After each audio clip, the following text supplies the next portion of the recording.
अस्सलाम वालेकुम दोस्तों, खुशामदीद। Mathematics class 9th। दोस्तों, हमने चैप्टर नंबर 1 शुरू किया था मैट्रिक्स। लास्ट टाइम हमने एक्सरसाइज 1.1 कंप्लीट की थी। आज हम एक्सरसाइज नंबर 1.2 शुरू करेंगे। तो दोस्तों, क्वेश्चन है from the following matrices identify unit matrices, row matrices, column and null matrices. हमने एक वीडियो पढ़ी थी। फर्स्ट वीडियो जो थी वो मैट्रिसेस के बारे में थी कि उनकी डेफिनेशंस क्या हैं, मुख्तलिफ़ किस्म के मैट्रिसेस क्या होते हैं।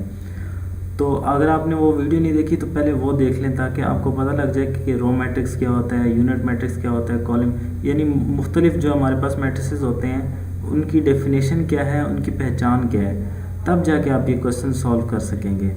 तो पहला क्वेश्चन है जो हमारे पास मैट्रिक्स ए है, इसमें हमारे पास जो ऑर्डर है इसका वो 2×2 है और इसकी जो एंट्रीज हैं वो सारी ज़ीरो हैं। सारी एंट्रीज ज़ीरो होने का मतलब है कि ये नल या फिर ज़ीरो मैट्रिक्स होगा। तो पहला आंसर है नल मैट्रिक्स। बी को अगर हम देखें तो इसमें सिर्फ एक जो है वो रो दी गई है और इसकी जो हमारे पास कॉलम है वो 3 है, लेकिन इसकी जो रो है वो सिर्फ एक है। तो ऐसे मैट्रिक्स को हम क्या कहते हैं? रो मैट्रिक्स कहते हैं। तो इसका आंसर होगा रो मैट्रिक्स, जिसमें सिर्फ एक रो होती है।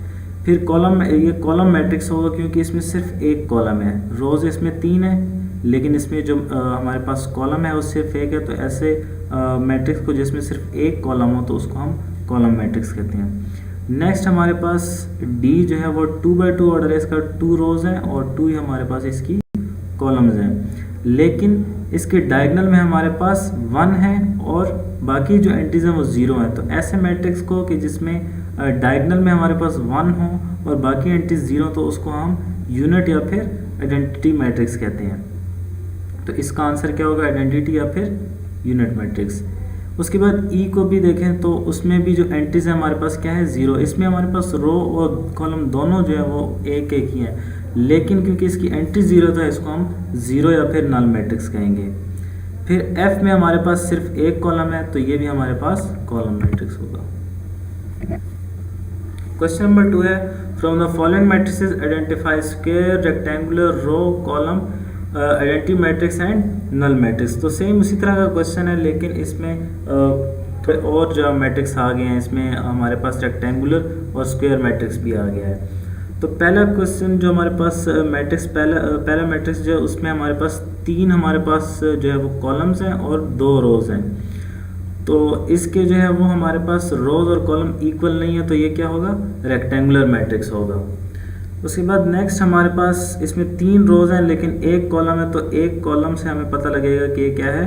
कॉलम मैट्रिक्स है, जैसे हमने पिछले क्वेश्चन में भी देखा था। नेक्स्ट में हमारे पास 2 जो है हमारे पास रोज़ हैं और 2 ही हमारे पास कॉलम भी हैं, जो मैंने यहाँ पे मेंशन भी कर दिए हैं। तो 2 रोज़ है और 2 ही कॉलम है जो कि इक्वल है। तो ऐसे मैट्रिक्स को जिसकी रोज़ और कॉलम इक्वल है उसको हम स्क्वायर मैट्रिक्स कहते हैं। तो ये स्क्वायर मैट्रिक्स है।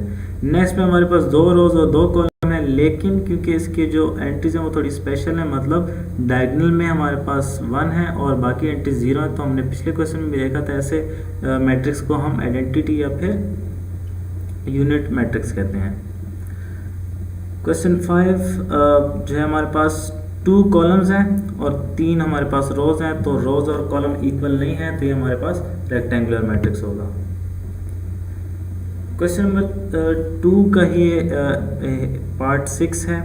तो इसमें हमारे पास एक कॉलम है और 3 रोज़ हैं। तो एक कॉलम है इसमें, तो इसलिए क्या होगा? Column matrix. नेक्स्ट हमारे पास 3 जो है हमारे पास कॉलम है और 3 ही हमारे पास रोज़ भी हैं। तो ऐसे मैट्रिक्स को जिसमें रोज़ और कॉलम इक्वल हो तो वो स्क्वायर मैट्रिक्स होगा।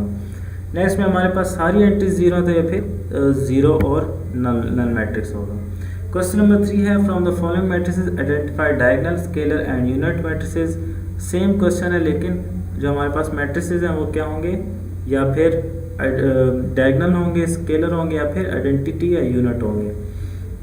तो पहले में हमारे पास 2 जो है वो हमारे पास कॉलम्स हैं और 2 ही रोज़ हैं, लेकिन क्योंकि हमने स्केलर, यूनिट या फिर डायगोनल मैट्रिक्स फाइंड करना है तो इस तीनों के लिए जो स्पेशलिटी होती है वो यही होती है कि डायगोनल में कोई ना कोई इसकी पहचान हमें पता लगती है डायगोनल से।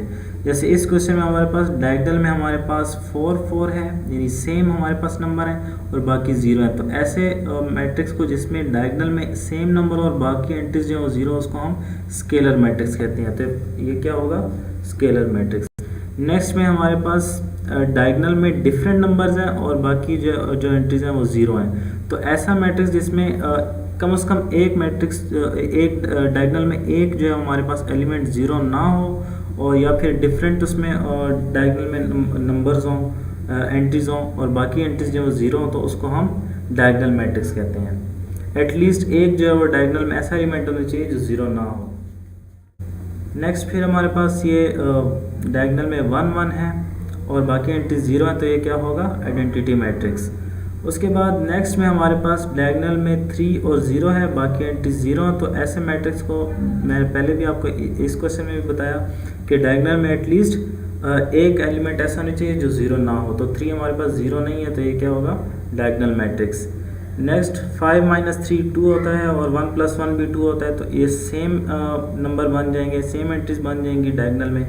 तो ऐसे मैट्रिक्स को हम क्या कहेंगे, स्केलर मैट्रिक्स। जिसके डायगोनल में हमारे पास सेम नंबर हो और बाकी एंट्री 0, तो उसको हम स्केलर मैट्रिक्स कहेंगे। तो दोस्तों एक्सरसाइज 1.2 भी कंप्लीट हो चुकी है। अगर आपको वीडियो पसंद है तो लाइक करें, दोस्तों के साथ शेयर करें और अगली वीडियोस के लिए सब्सक्राइब कर दें।